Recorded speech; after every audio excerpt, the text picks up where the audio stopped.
lunchtime now. I've just stopped for my lunch.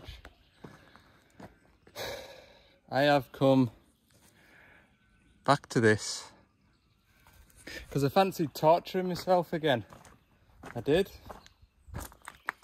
All my stuff's in. Hopefully this time it's gonna work. So what I've been doing this morning is piping up, getting everything done hydraulically. I said to myself, get all the hydraulic stuff done, have something to eat, have some lunch, and then do the electric stuff. So hydraulically we're all piped up. So what have I got? So this valve here schematically is much better suited for my application. So I've got a pump feed coming off here into here where it can't go anywhere. That's a dead end. So while I am not working that grab, the machine will behave and act as usual. Then try and get in here. When I want to open or close my ram, rock my thumb wheel in the cab, that sends a pilot signal to this valve here which moves the spool.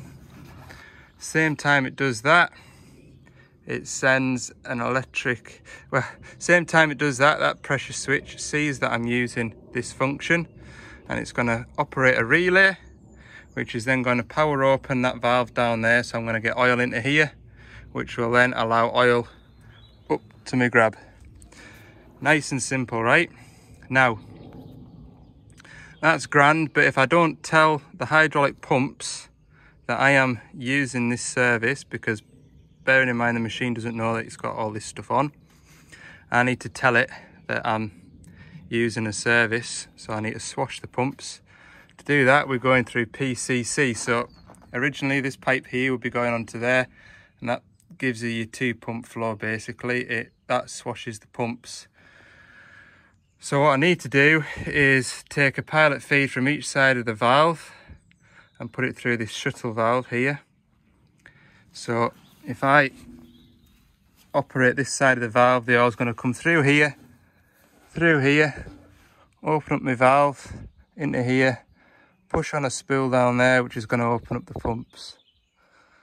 The oil can't go this way back onto this side of the spool and basically neutralize the spool, because this is a shuttle valve, and the same applies for this shuttle valve here. So whenever I'm using one of these two pilot functions, this valve here will be shut and it won't allow pressure to go down that way. It'll just go that way.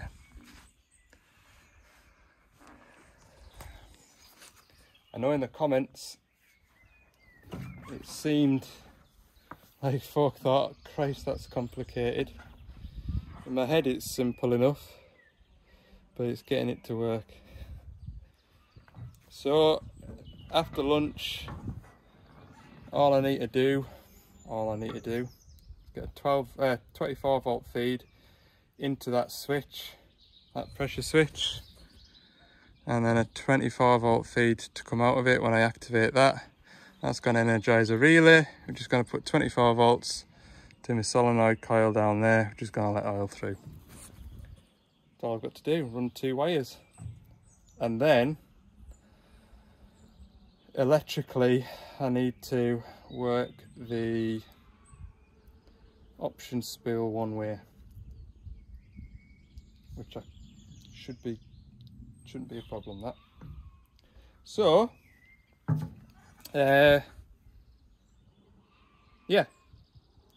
have a bite of lunch, come back to it with fresh eyes, stay energized, keep the mind able to run, and just take my time. Everything's going well so far. Right, we're getting on well. I'm just going to show you this little hack that I've picked up. If you're running, I've got a lot of conduit to run, or wire to run through this conduit. Little hack, if you've got the split conduit type, is put your wire through your spanner and run it down the split, and it feeds the wire in through the split. hopefully that'll help somebody. So obviously I can't do it because I haven't got two hands, but I'll grab hold of the spanner, push it down the split, and that'll feed the wiring behind it. Like I said, what I'm going to do is show you the finished article once I've got it wired up. We're getting there. We're getting somewhere near anyway. Got it sussed. Yeah, it's working, look.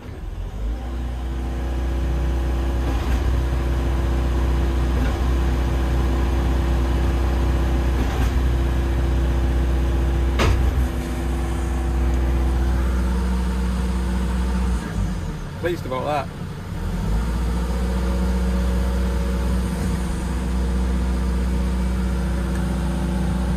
Oh, I tell you what, I'm gonna go and have an apple to celebrate. It's a good job I haven't got anything alcoholic on the van. I'd have had a beer. Yeah, I'm pleased to see that moving at a reasonable speed. It could be faster, to be fair, but the flow's restricted through that valve. There's not an awful lot I can do about it. It is usable, so yeah, it is usable. And to be honest with you, how fast do you want the grab to be if you're in among trees and whatnot?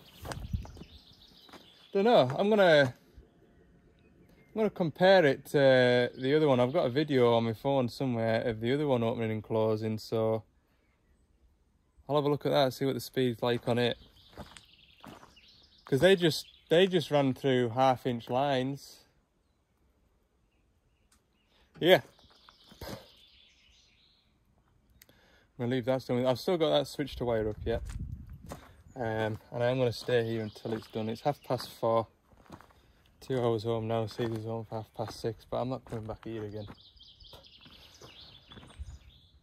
I did have a thought, I'll just leave the switch for another day, but no.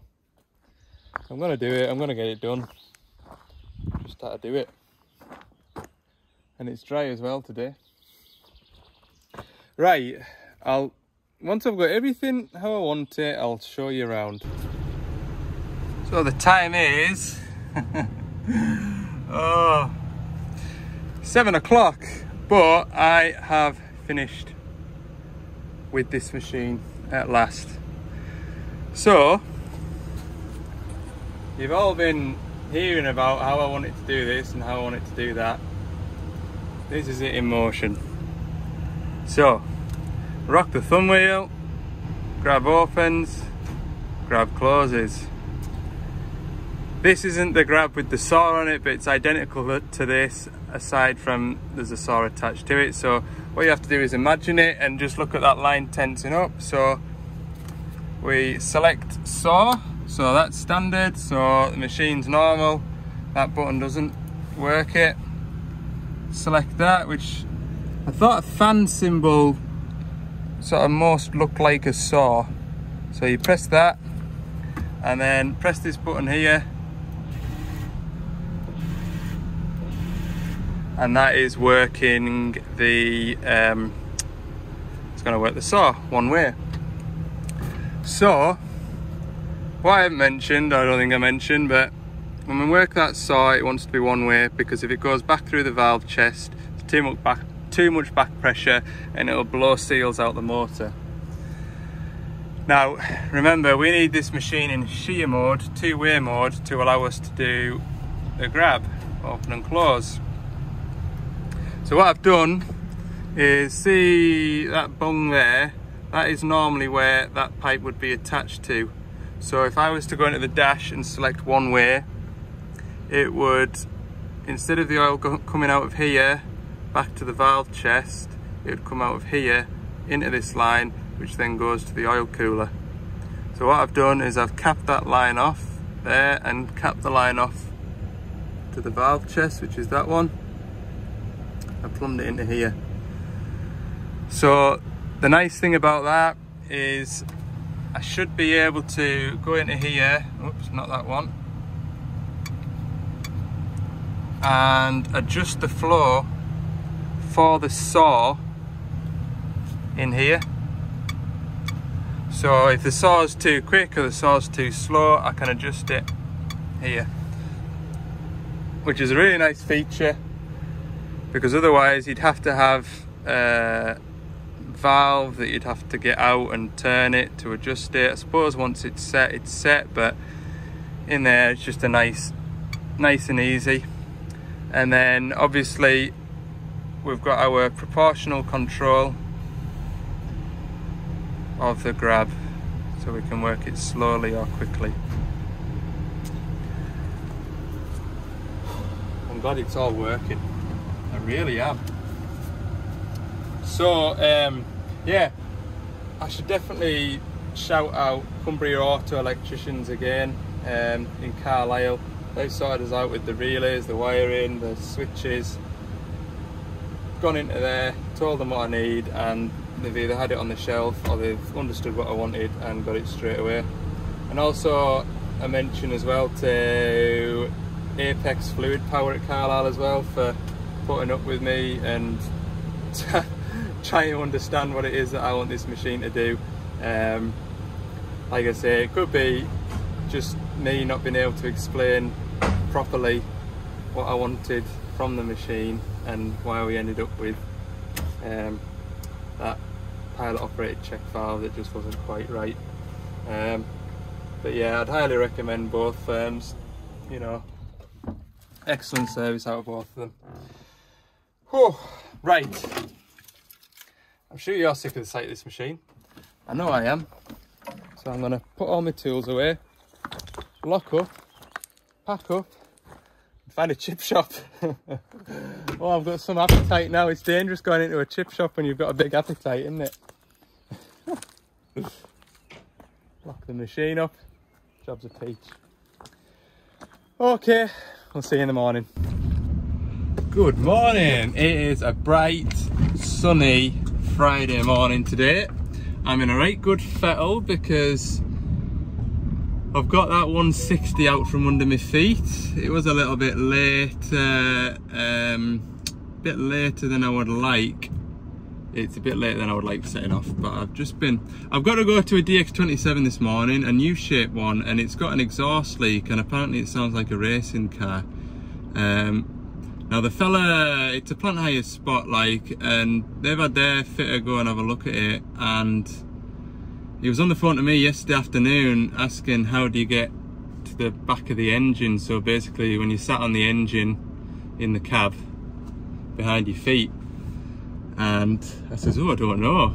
And there was a 27 on that site yesterday, so I had a bit look over it and I couldn't see. So I spent 20 minutes there in the office just looking at a workshop manual and a parts diagram. And I can't see any covers to take off to get to the backside of the engine. So anyway, we'll go and investigate, see what we can do. There's also one of those reworks to do where we stick that foam inside the cab and stuff, so we'll get that done as well. That was on my to-do list anyway. So South Cumbria is where we're heading, and an hour and 34 minutes we'll be on site. See you shortly. There we go, DX27. So I've got that kit to fit inside the cab, but let's go and start it up. I'll put my boiler suit on, we're going to start it up and see how she sounds. Right, I've had a look over it. So, it's even bad to show you in the camera, but that's the muffler there. There's the tailpipe, comes down here and out. Now the fella that was on site yesterday reckoned it was far side of the tailpipe, the muffler, which is away in the back of there, and obviously this is the intake side of the engine, so the exhaust manifold's the other side, and he couldn't see a way in from the other side of the machine. So you can see what I was meaning now when I was setting off for the job this morning. He's had this seat out, I think, although not sure whether he's had this plate out. Either way, I need to take this plate out anyway, but it'd be nice to be able to get on top of the engine. We'll start it up and see how it sounds.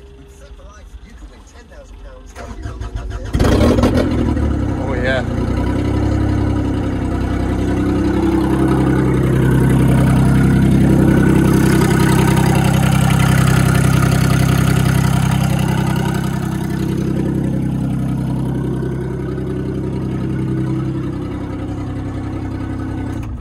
Sounds a beast.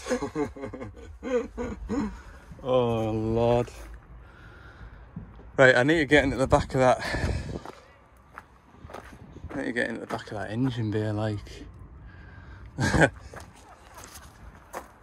got a training course on these machines next month.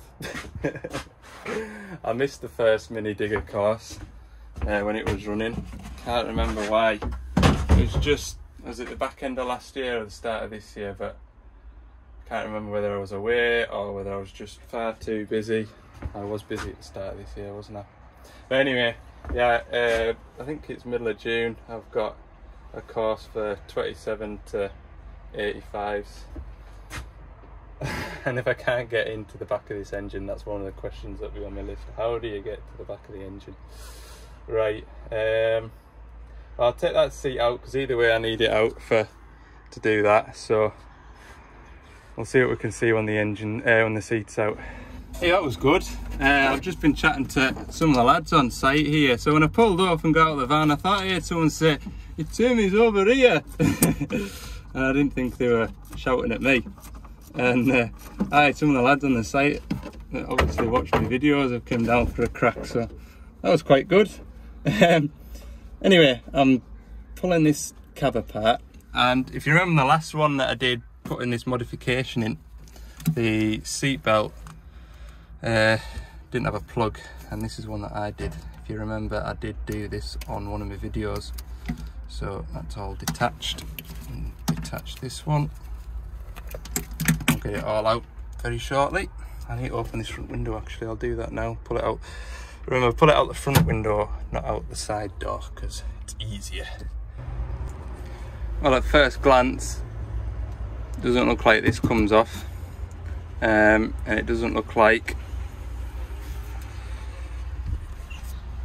back of here comes off either. That's all one piece in there. Onto this, is that one piece? I think you can see screws here, but I think this piece here is attached to this piece here. So I think that's going to be a waste of time taking this off. Could be wrong, but I think I'm right.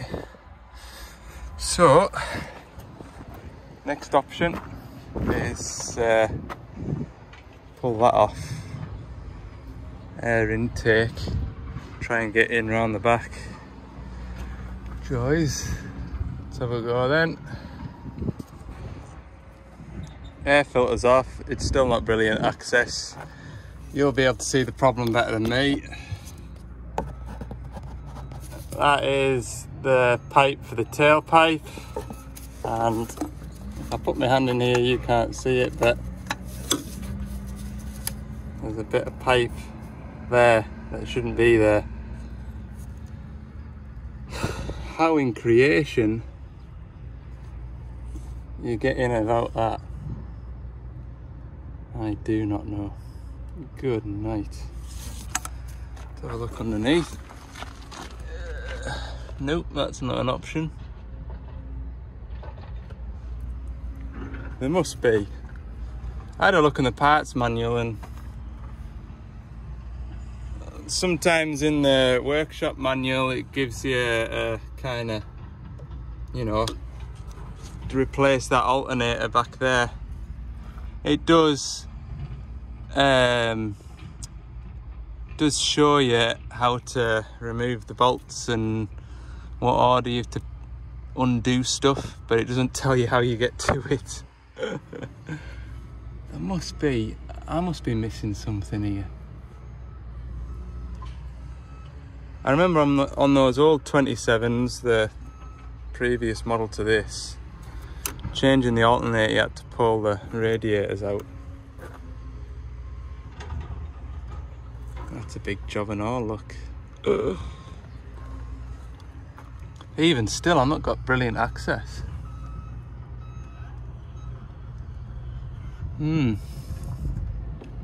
Right, I'll go into the cab and have another look.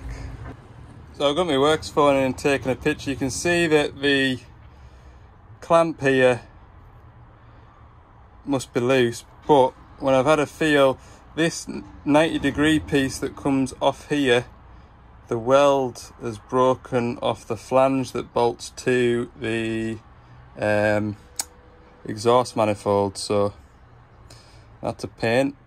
I'll have to get a fresh one ordered for it, but right now I want to be able to get in and about it. I can reach my arm in and take those 4 bolts off if I wanted to, although movement is severely restricted, but there isn't even enough space to get the broken bit of pipe off, let alone refit a new 90-degree elbow with the pipe installed.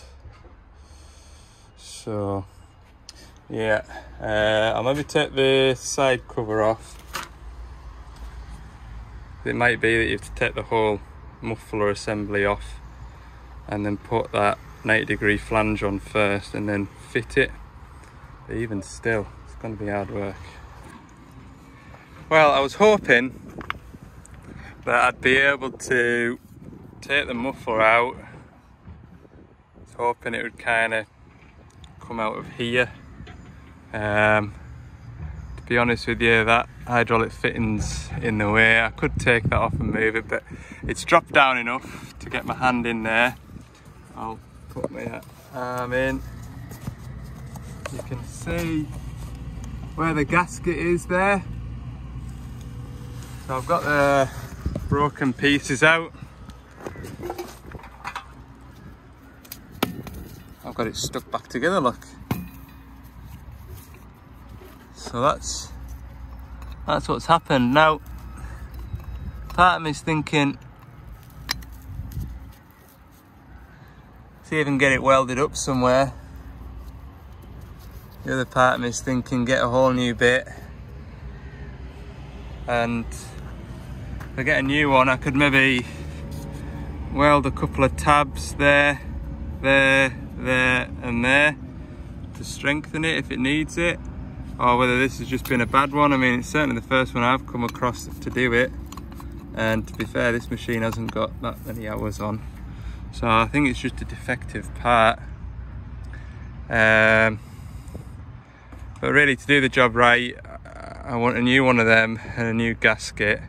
But how in creation I'm going to get everything to line back up again, I do not know, because the exhaust clamp there will be to loosen, and then it'll be to I'll fit the new 90-degree, fit it and bolt it down, which will be easier said than done, because I'm gonna have to reach in and try and get a socket or a spanner on that nut. That one's gonna be a nightmare to get to, that one round the corner. These two probably won't be too bad. I'm gonna have to get that bolted down. Then I'm gonna have to try and maneuver this muffler into position and clamp it. But at the same time, I need the whole assembly to be loose to be able to get this last bit of tailpipe onto the muffler. It's probably doable, but looking in here, see,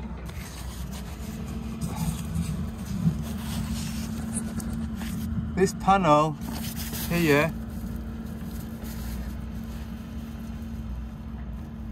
feels like it's welded right the way around here. This is all one panel which is welded.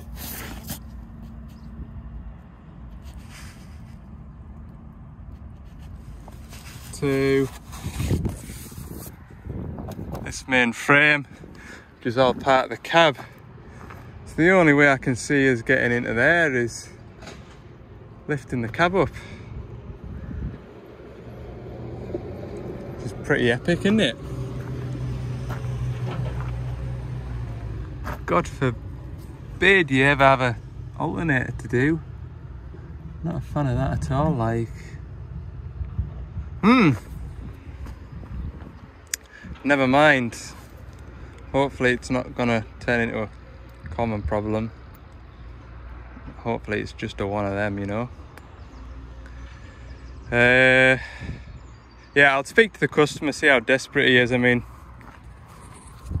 I should have one of those. I'll check before I phone the customer actually. I'll see what the availability of one of these is. If I can get it for Monday morning, I'll do it on Monday morning, and there's a loading shovel that'll be to service. There'll be a loading shovel, well there's three, there's 4 loading shovels in this area to service shortly. So, you know, come back down here, put that on and service a shovel in the afternoon. Something to look forward to over the weekend. I'll have a speak with the customer and see what the score is. And there we go then. We are Monday. Come back to this, which is fine. Yeah, you can see on the parts diagram how it all goes together. That's the bit there that's broken. I've got a new clamp, got a new elbow and a gasket that'll go with it. Probably get that stuff as well to go around it. Something to look forward to. Yeah, I need to just finish that bit off then, and there's no point putting it all back together. I'll put the outside cover on, which is there. But there's certainly no point putting an air cleaner and all that jazz back together. Right, onwards. Right, that's the van wash for another week, ready to start next week. I can see out my windscreen again. The worst thing about this time of year, the flies. Could hardly see out of it. So yeah, we'll round the video up at that for today. I don't know what it's going to amount to. I'm going to go and put that loading shovel service on the van actually, and we'll have that exhaust pipe in and job will be right. So we'll see you on Monday, and I hope you all have a good weekend. Thanks for watching. If you haven't already, don't forget, give it a little like if you've enjoyed it, and yeah, see you in the next one.